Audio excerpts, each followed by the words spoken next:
ఏపీలో మహిళలు ఎప్పుడెప్పుడు ఫ్రీ బస్సు ఎక్కుదామా జీరో టిక్కెట్ తీసుకొని ప్రయాణం గడదామా అని పిట్టకు పెట్టుకొని ఎదురు చూసినట్టు ఎదురు చూస్తుంటే కూటమి సర్కారు ఏలుబడిలకు వచ్చి ఏడాది దగ్గర పడ్డాక తీర్పాటకంగా ఫ్రీ బస్సులు దింపే పనిల చంద్రాల సారు పరివారం ఉన్నదట.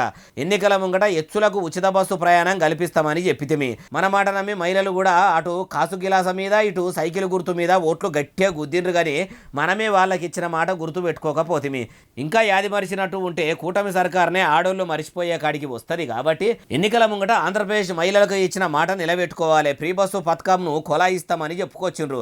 మరి ఎప్పటి సంది ఉచిత బస్సు పథకం సురువైతుంది అంటే 15 ఆగస్టు నాడు పథకాన్ని ప్రారంభించి దేశానికి స్వాతంత్రం వచ్చిన రోజు నుంచే స్త్రీలకు ఫ్రీగా బస్ ఎక్కి తిరిగే సవలతులు చేస్తారట.